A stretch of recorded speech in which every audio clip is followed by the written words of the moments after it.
My father was Dave Ford. He was an electrician, and he spent most of his working life at the pulp and paper mill in Powell River, BC, for about 35 years.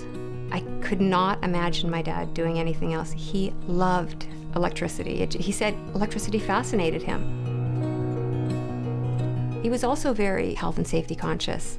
My brothers and I, as university students, we got jobs at the mill in the summer, and he would actually come and find us and, make sure you had the right hearing protection and make sure that, everything that you were doing was being done safely. My dad retired in his early 60s, and I think he believed that he had a few decades of enjoyable retirement ahead of him. And, a few years into his retirement, he became ill. And then one day he was walking up a ramp and he simply couldn't catch his breath, and he had to be rushed to the hospital.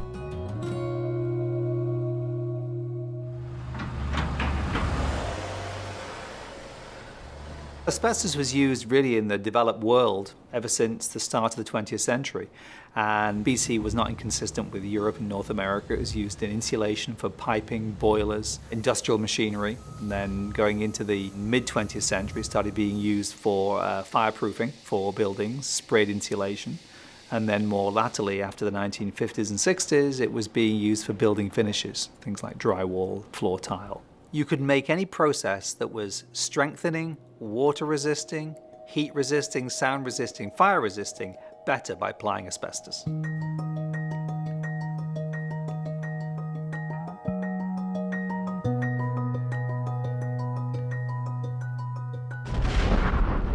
The evidence is out there that in the mid-40s, and as early as 1947, there was good evidence that those that mined asbestos had conditions similar to coal miners and black lung. The condition was asbestosis, so it was identical to silicosis. And that information was suppressed by occupational physicians within corporations that were mining asbestos fibers.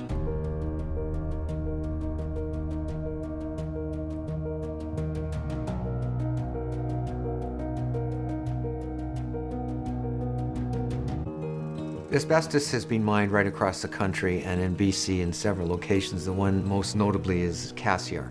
And Cassiar was a mining town that was built and existed in order to mine asbestos. So there is a real legacy, and it's not just in Cassiar for the miners, there are also the people that work in industry throughout BC that work in areas where asbestos building materials are used.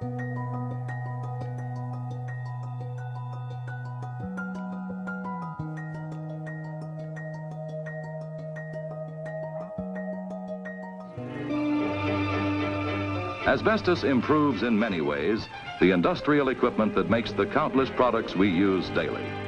So prior to 1978, it was a free-for-all. Use it any way you want. When I started in the early 70s in one of the petroleum plants up in northern British Columbia, I was openly working with asbestos dressed the way I am right now. I mean, other than a hard hat and a pair of gloves. No respiratory protection, no coveralls, no containment, none of that stuff. So building trades workers, construction workers, millwrights, engineers, or just production workers who happen to be around the material are exposed.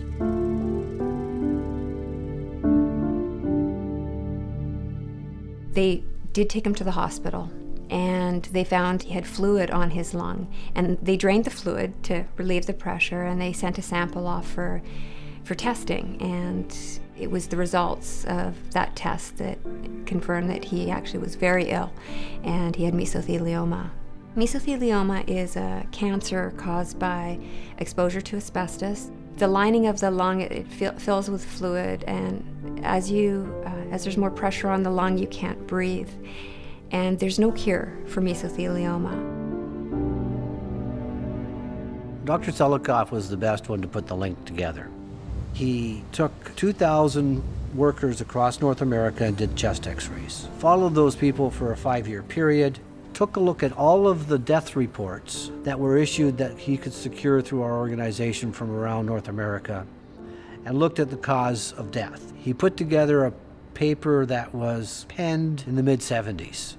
He concluded that the asbestos workers were 10 times likelier to suffer from asbestos lung disease than the general background population, which in turn prompted the US EPA to ban the application of asbestos in US buildings.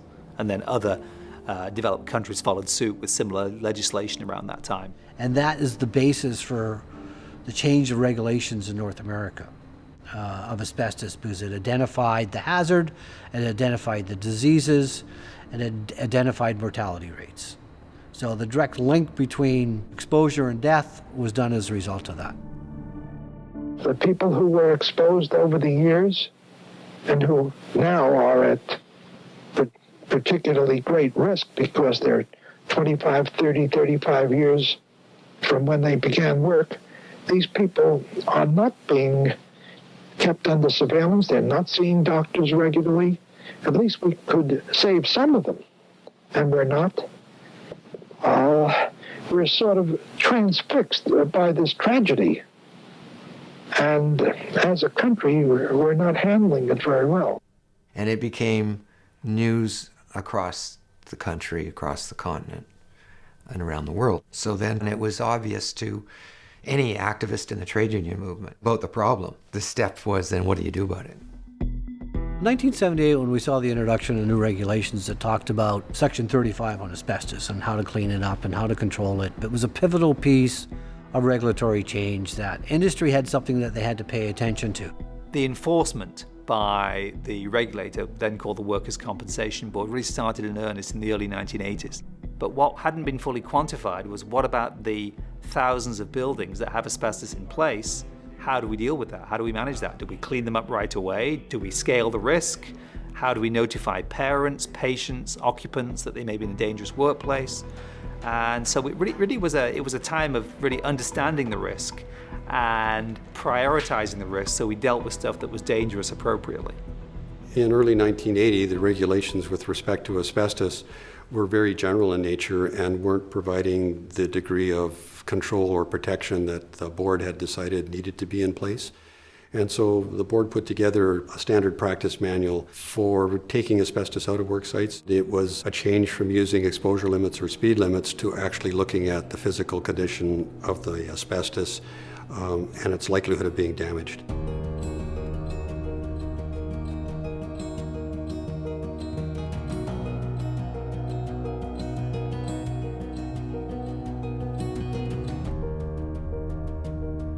To learn that what he was dying from was a workplace exposure, it was devastating at the time, but when we started thinking about how important or how much precaution he took at work to stay safe, if somebody had just told him to be careful and what the precautions were, he would have done it.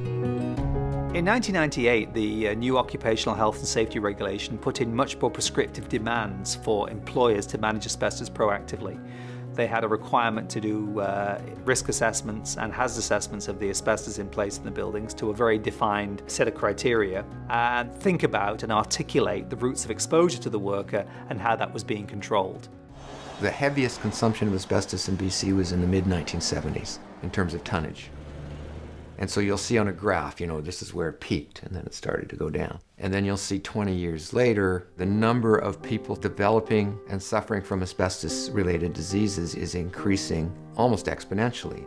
It has contaminated our environment, and it has led to increasing numbers of asbestos-related disease. We're talking about cancer, primarily. Mesothelioma being the medical term for that, but there's also lung cancers, gastrointestinal, uterine, head and neck, and so on that are in lower numbers. You add all that together and do the arithmetic, it's about 500 people a year, BC. My dad had always said he didn't want to die in a hospital room. He wanted to be at home. So we told him that we were calling the doctor to come. And so the doctor came and a nurse came, and they said, it really would be best if he were in the hospital. And so we told him we're all coming and that we'd be there at his side. Stubborn, he was still there, and we lived through the night and into the next day. And it's not the way you want somebody to go. And, he said he had more left to do in life. He had every expectation of a sort of a long, healthy retirement. So it was hard. My dad died on October 18th, 2008. He had turned 70 a few months before. The legacy of asbestos is fraught with loss.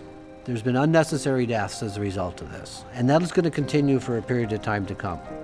People here think, oh, well, you know, it's okay. That's an old problem from the 60s, or the 50s, or the 40s. It's a current problem still. The tragic legacy of asbestos was that manufacturers, for self-interest, shareholder interest, continued applying and selling something they knew was dangerous long after they should have. And the people that suffered from that weren't the shareholders, weren't really the directors of those companies that made those decisions. It was the workers. The next asbestos hazard is certainly in front of us somewhere, so we should find out what it is and make sure that it doesn't take as many lives as it has in the past.